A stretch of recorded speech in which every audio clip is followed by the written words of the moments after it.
The Drinks Adventures podcast is proudly supported by our friends at Bintani, Australia's leading supplier of ingredients for the brewing and distilling industries. Bintani has all the ingredients you need, and they have experts in all categories on the team, so they understand how ingredients work together like no other supplier. Bintani handpicks the best. I'm James Atkinson, and this is Drinks Adventures, the podcast where I speak to some of the world's most exciting producers of beer, wine and spirits and explore trends and issues in the drinks industry today. Hi everyone, and welcome back to the show. This week we take a look at some of the exciting collaborations that are happening on the fringes of beer, wine and spirits.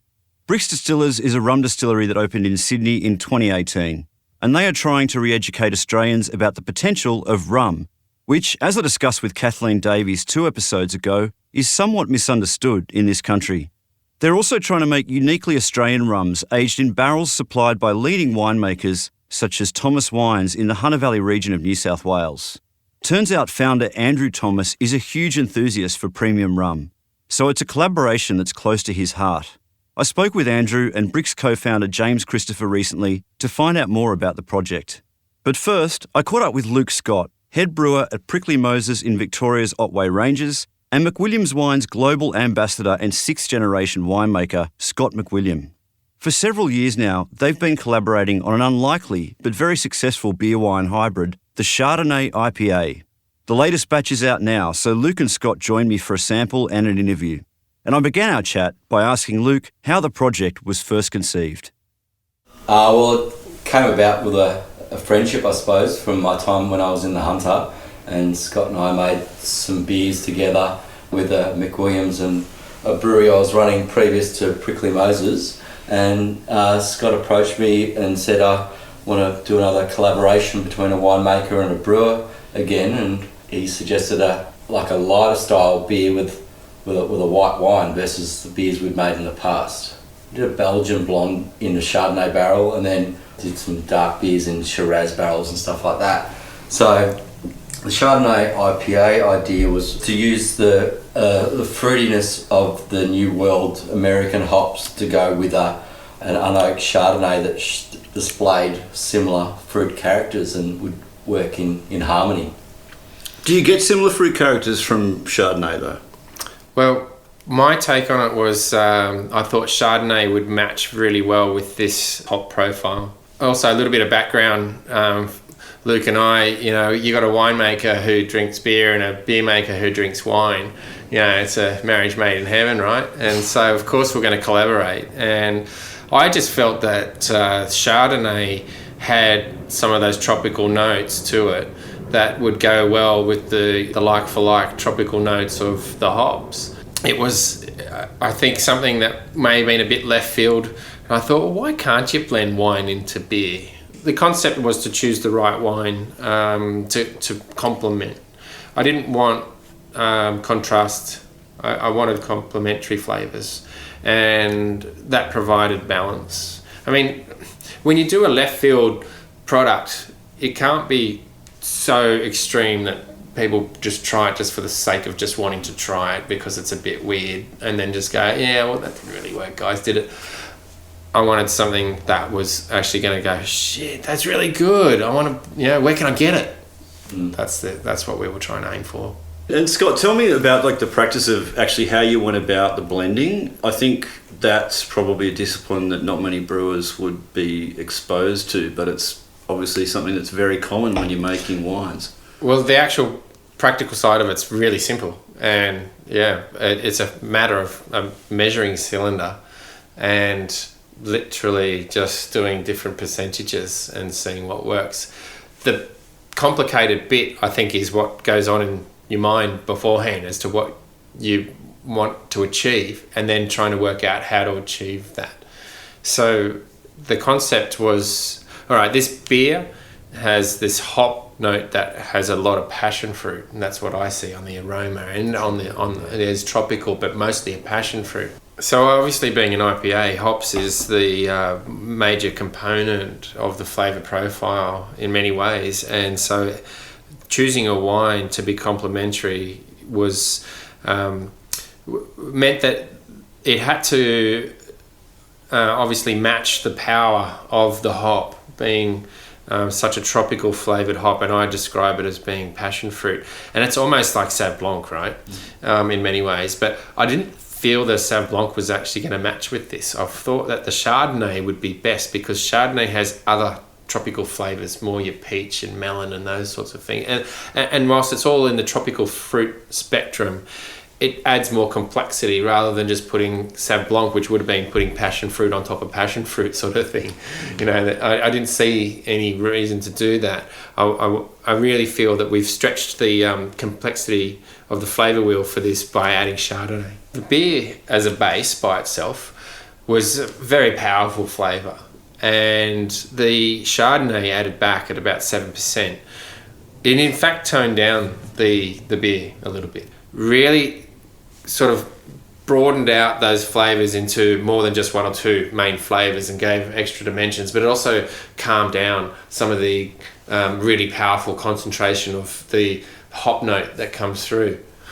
Yeah, that's right. Typically with IPAs, there can be all sorts of really strong hop characters that have come through different piney notes to bitterness. For some reason, which amazingly, somehow the Chardonnay sort of rounds out and softens the hop bitterness and rounds it out middle in the palate, I suppose. It and it accentuates the flavours. They work together. It's about balance, you know, and when we're making wine, you know, you got to end up with a result that's balanced and it has complexity from that balance, and all the flavours are synergistic and they come together to create this amazing complex drink. What are the hops in the beer? So it's a single hop mosaic, and it does throw a lot of different notes in different ways. It's quite a punchy aroma, flavour hop that can throw tropical, peach, grapefruit, passion fruit. Now, the history of mosaic, as far as I know, when it was developed, when they chose this hop out to be commercially available, they sent it to some of the best American brewers, and the 15 brewers they gave it to for trials all came back with different characteristics and different notes, hence why they called it a mosaic hop. It's an amazing hop, and it's got even better over the last few years. As it's nurtured in the vine, the hops got better and better the last 2 years, and this batch is just banging. And so the recipe that was constructed then in terms of the beer that you brewed, Luke, a single hop, the proportion of Chardonnay to the IPA, it stayed the same the whole time? Yeah. It was quite interesting to see at 5% and at like 8 or 9%, the difference that it made. You know, a couple of percent either side made a huge difference to the balance, and 7% just seemed to be that sweet spot.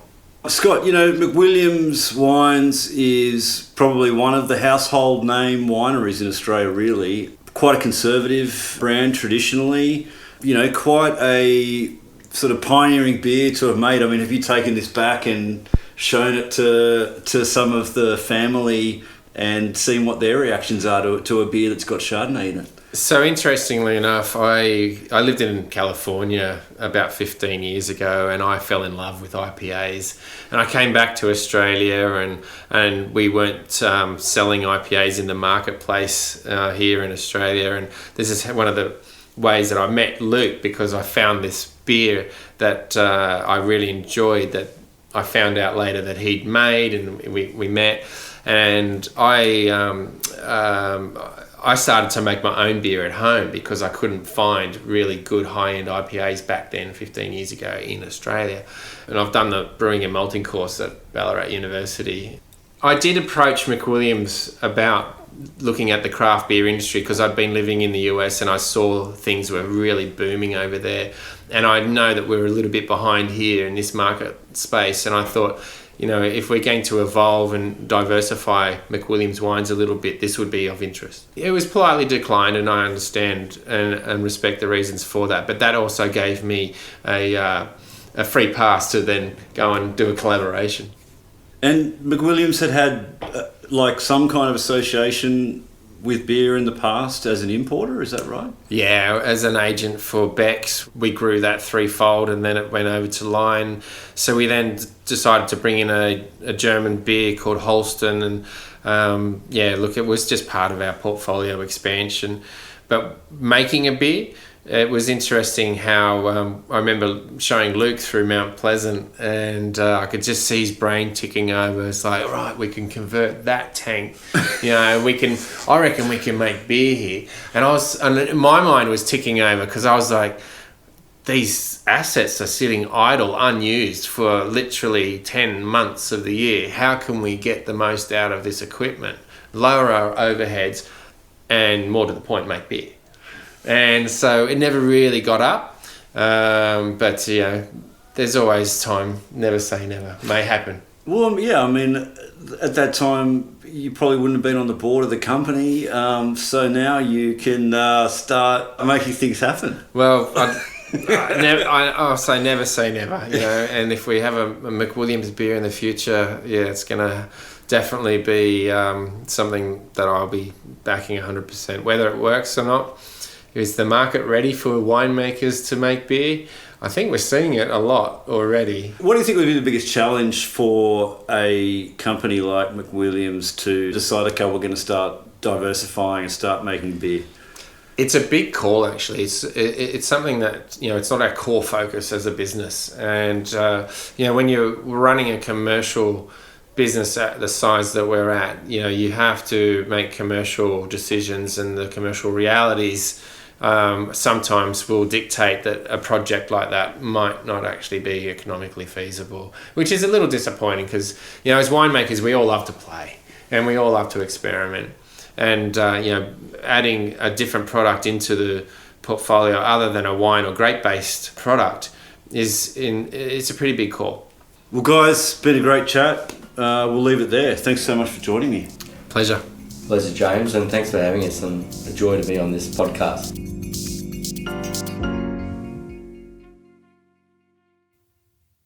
This episode of Brix Adventures is proudly sponsored by Fever Tree Premium Mixers.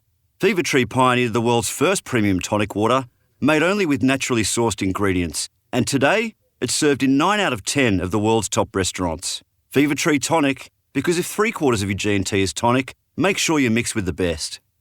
All right, well, James Christopher from Brix Distillers and Andrew Thomas, thanks so much for joining me for a chat. Thank you. Our pleasure. James, tell us about the Brix Distillers story. We have been planning something for a few years now, but 10 weeks ago we finally got open our little rum distillery in Sydney, in Surrey Hills. We wanted to be in the centre of Sydney, and we wanted to be a locally made Sydney rum. We wanted to make something with all Australian products. So we've sourced our molasses and our sugarcane that we're using to make different batches of rum from Queensland. Our molasses comes from the town of Bundaberg, and the sugarcane that we use, we juice and we ferment for really small batches of agricole style rum. We source that just west of the Gold Coast inland. So that was the main thing for us, to source local sugarcane and molasses. And we've also had our still made 100% in Australia. We haven't gone overseas to have it manufactured. So we've tried our hardest to make all the equipment in-house, made in Australia as well. But then moving forward, everything that we're making from scratch is fermented in Surrey Hills in our distillery. It's distilled in Surrey Hills and it's bottled in Surrey Hills. And then moving forward, we wanted to complete the aging process for our aged rums, try and keep that as local as possible. So instead of bringing wine barrels in from overseas, ex-bourbon barrels and sherry barrels from Spain, which is a perfectly great thing to do, and it's what a lot of rum distilleries do around the world. But we wanted to keep that process as local as possible as well. So we've gone out to all the wine regions in New South Wales and made friends and buddies with all the winemakers out there, and asked them if once they've finished using their barrels for the wine, if we can get them to store our rum in and age our rum in.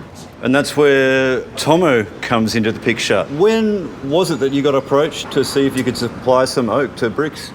So I first met James and the guys here at Brix about 4 months ago. They made a trip to the Hunter Valley, and We have a mutual friend that connected us together, and it was, from my personal point of view, quite fortuitous because I'm a big fan of top shelf rum. So I was just as excited about this new venture as these boys were. And so they came to visit me at the winery, and we talked about our barrel program at Thomas Wines. We're after sort of, depends, but 5, 6, 7 years, the oak that we use, it's all French oak, becomes surplus to our requirements, and generally we just put a sign out the front, and people snap them up for flower pots or out on their back patio or whatever, and they get stamped up quite quickly, but to my mind this is a much better end result. How did you become such a rum enthusiast? I don't know. I'm not someone that's sort of come through Bundy, because Bundy, to my mind, with all due respect, is not the sort of rums we're talking about here. We're talking about top shelf rums. We're talking about the rums that you would kind of drink in brandy balloons. Rums that have been barrel aged for many years, and they're just so diverse across the world and quite delicious. I'm a big fan of dark and stormies too. I mean, we're drinking one here today while we're speaking to you, and there's dark and stormies and there's dark and stormies, and when you take your rum to a higher level, and it's not just the rum, there's all these artisan boutique ginger beers that are being produced these days too. So you combine top shelf rum with really great, quite spicy ginger beer. The heat, I think, is the key in the ginger beer, and a couple of wedges of lime and maybe a little mint leaf, and it's just absolutely delicious and refreshing, particularly on a nice warm day like today. Do you feel like you're taking a bit of a punt with these barrels, doing something that no one's really ever done before? It's an educated punt. We've tried a few rums from around the world that have been aged in ex-Chardonnay or ex-Shiraz barrels, and they are really, really interesting and really different. And our hope is that we can try and achieve something like that as well. There's not a lot of rum distilleries in Australia. There's a couple of the big ones, as we all know. We've got a whole bunch of great gins and whiskies coming out of Tasmania, a lot of liqueurs and beautiful stuff being done, but no one's really tackled rum. So we're trying to tackle rum first of all, but then give it a point of difference to make us a little bit more interesting than what's out there. And we just hope to achieve a really high quality product. And as we've been talking about, the end product that comes out of at the end of the day depends a lot on the vessel that it's been sitting in for a long time, up to 5, 6, 7, 8 years. If you don't have a quality barrel in there, a winemaker that's treated it right, then that's going to sort of have a high chance of being tainted or just come out the back end of out of balance. So we are taking a punt, but we're also only dealing with guys that treat their barrels with respect and have a really great barrel program. So for us, part of this little project is to go out and actually visit the winemakers, as we've done with Tomo, to go out and visit the guys and see what they're doing out there and showing us their systems so that we can inspect. We inspect every barrel, and we hope and trust that they will only send us the quality barrels that they have. Our head distiller Shane, he might have some Chardonnay barrels or some Pinot Gris barrels we've also got our hands on at the moment, which will be really interesting. And he's geared those to lighter, fruitier rum, and then we get into some of the other stuff that we're talking about with the Shiraz barrels from the guys at the Hunter. We make great Shiraz. Then we want to go in with a bit more punch and match up with those bigger, heavier, spicier wines. And then what happens to the oak after you finish with it? But we've already been approached by a whole bunch of craft beer brewers in Sydney, and we hope that they'll come along and take them and do some barrel-aged beers with some beautiful, big, rich stouts that go into a ex-Shiraz, ex-rum barrel. Will pull some great flavour out of that and enhance their beers.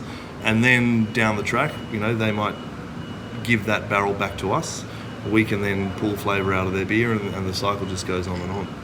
It's going to be a really interesting process. To be honest with you, I don't think anyone really fully understands what the outcome is going to be, and that's kind of what makes it really exciting. So, for example, I sent these guys down a couple of barrels about a month ago, and we're here today doing this wine promotion, and those barrels have already been filled. And James sent me a photo the day they were filling them up, and I've had a taste of that rum out of the barrels that I've sent down, and my first question to Shane was, has it picked up any colour? Because these barrels that I sent down have had some, I only do Shiraz and Semillon, so of course they've had Shiraz in them, and the colour and obviously some of the character of these wines will penetrate into the oak, and then of course when you put a higher alcohol strength spirit, i.e. rum, into those barrels. That's going to leach some of that colour and potentially some of the residual flavours that those wines have imparted into the barrels back out into the rum. And so he pulled a little sample out for me, and